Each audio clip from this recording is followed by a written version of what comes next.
Fala galera, bem-vindos ao canal Caderno Ciência. Eu sou o professor João. No vídeo de hoje nós vamos falar sobre uma imagem que o satélite James Webb acabou captando no coração da Via Láctea ali, mais ou menos 300 anos-luz do centro da Via Láctea. Vamos falar também de uma pesquisa que trata das chamadas células de meia-idade, né? Que podem prevenir o envelhecimento em idosos. Também vamos falar de uma notícia que fala que a Terra recebeu uma mensagem enviada, né, de laser a mais ou menos 16 milhões de quilômetros de distância. Vamos falar também sobre um outro artigo, uma outra situação que fala que existe um padrão de distribuição das espécies de acordo com a temperatura corporal e quais os impactos que as mudanças climáticas podem trazer para essas espécies. E por último a gente vai falar sobre os potenciais motivadores do aumento do buraco na camada de ozônio na Antártida, tá gente? Certo? Vamos começar por aqui, sobre essa primeira notícia que saiu aqui no site da NASA, né? Que ela acaba por revelar uma imagem bem próxima ali do centro da Via Láctea, né? A imagem que foi captada ali na formação estelar denominada Sagitário C, que fica mais ou menos 300 luz do buraco negro supermassivo ali do centro da Via Láctea, conhecido, né, como Sagitário A. Essa aqui é a imagem, né, muito bonita, que tem mais ou menos 500 mil estrelas registradas aqui nessa imagem pelo James Webb, captado pela NIRCam, né, Near Infrared Camera, do satélite James Webb, né, do telescópio espacial. Dentro dessa imagem a gente pode captar diversas formações aqui, né? Então aqui fizeram um mapeamento do que a gente pode captar nessa imagem, né? Então a gente vai ver aqui nesse centro aqui a formação de protoestrelas, né? Um conjunto de protoestrelas, ou seja, estrelas em formação aqui nessa região. Mas aqui nesse pontilhado verde a gente consegue analisar, né, uma nuvem, né, de infravermelho escuro, mas aqui na parte de cima da imagem, também aqui mais na parte sudeste aqui também, e uma nuvem de hidrogênio ionizado juntamente com estruturas em formato de agulha aqui, tá? Então olha só, o que é que diz aqui a notícia da NASA?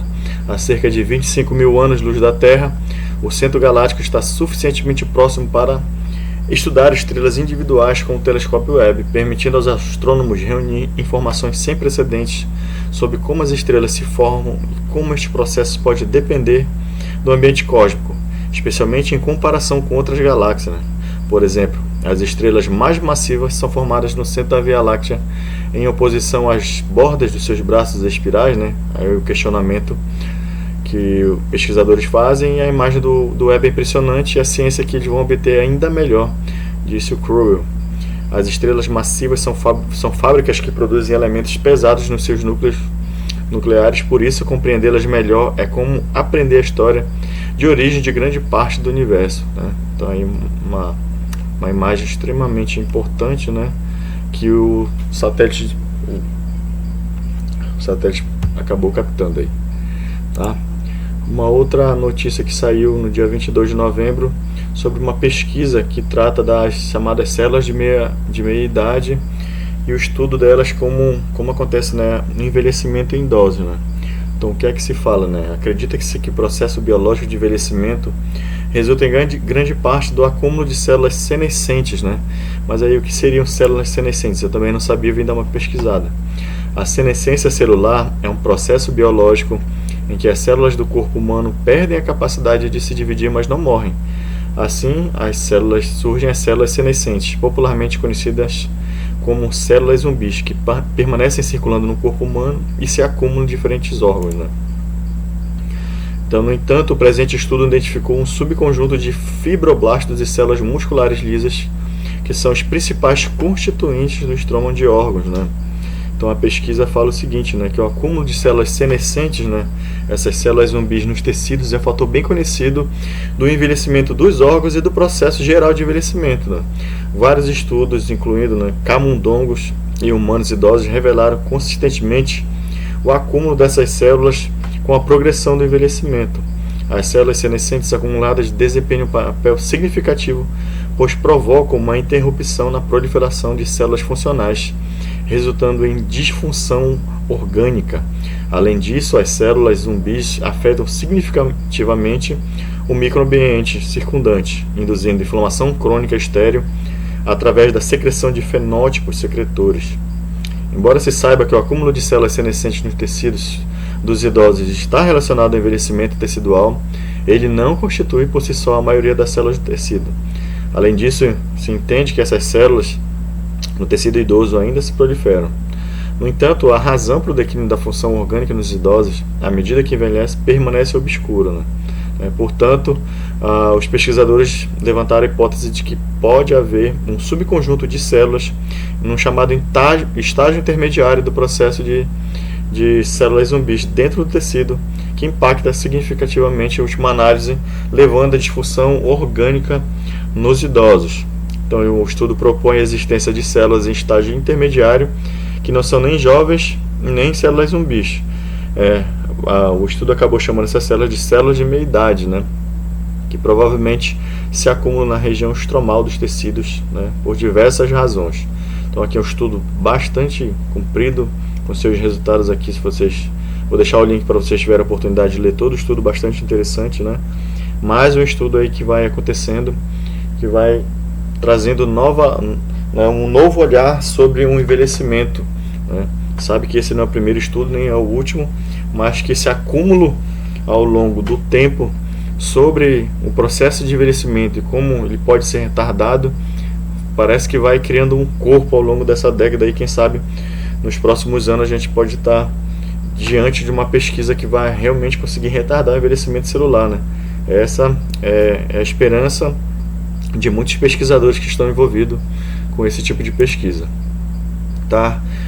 Continuando aqui, se você chegou até aqui e gosta do nosso canal, que está começando agora, se inscreve, deixa o seu like aí, deixa o seu comentário, que a gente está buscando cada vez mais trazer notícias que tem um cunho científico, que justamente combatem as fake news. A gente sabe que a partir da pandemia houve um acréscimo muito grande de notícias falsas, sobre a ciência, e muitas pessoas acabaram pagando com a vida pelo desconhecimento científico. Então, o objetivo do nosso canal é justamente desnudar esses fatos errôneos e trazer à luz da discussão coisas sérias, porque eu, enquanto professor, acredito que a gente precisa fazer esse papel de educar e de ensinar através da ciência, tá certo?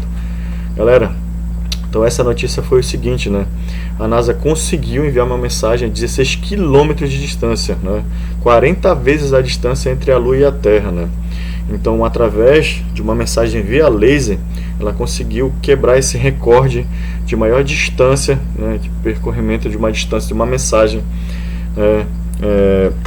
a partir daqui da Terra, Então, qual foi essa tecnologia que foi utilizada nessa comunicação? Foi o Deep Space Optical Communications, o DSOC, que emitiu um laser infravermelho codificado com dados de teste a partir de 16 milhões de quilômetros de distância até o telescópio Hale, no Observatório Palomar de Caltech, na Califórnia.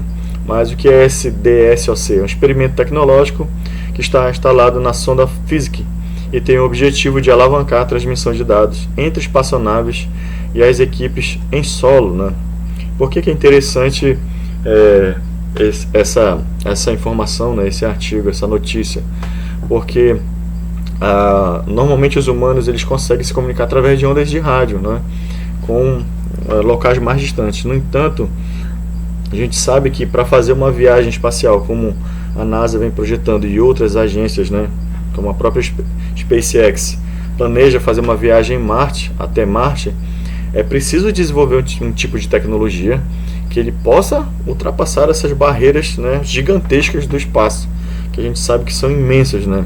Então, se o ser humano for capaz de enviar e receber mensagens de planetas mais próximos como Marte, a gente pode pensar no estabelecimento de uma colônia. É claro que aí isso implica toda uma rede de pesquisa envolvendo como produzir água, como já existe pesquisa dentro dessas instituições, E essa tecnologia ela pode acabar por gerar, né, uma melhora na comunicação espacial. Tá? Então é muito interessante a gente trabalhar com isso aqui.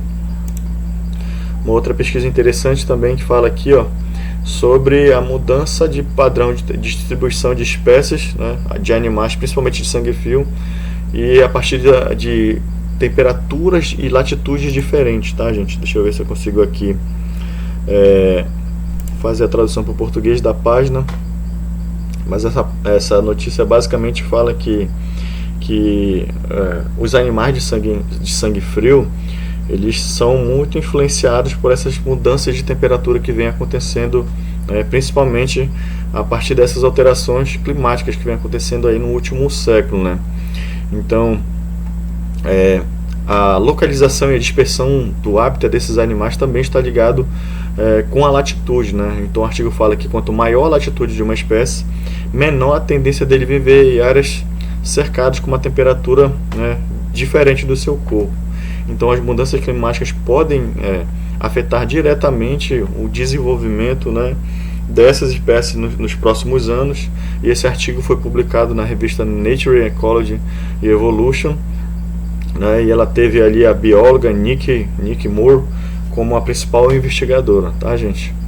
E aqui, para finalizar, um estudo recente que fala sobre a relação entre o aumento do buraco na camada de ozônio na Antártida e quais seriam esses elementos, né, que estão causando, agravando essa condição ali no hemisfério sul, né? Então a pesquisa, ela fez uma análise de dados, né, nos últimos 20 anos e conseguiram identificar que o aumento da temperatura no planeta, juntamente com as queimadas, né, que vão liberando aerossóis, aí, eles acabam por contribuir no aumento do buraco da camada de ozônio, apesar dela se encontrar ainda numa espécie de equilíbrio, né? Ela vem crescendo, mas não como era antes, até a década de 1990, né? Principalmente pela emissão de clorofluoretos na atmosfera.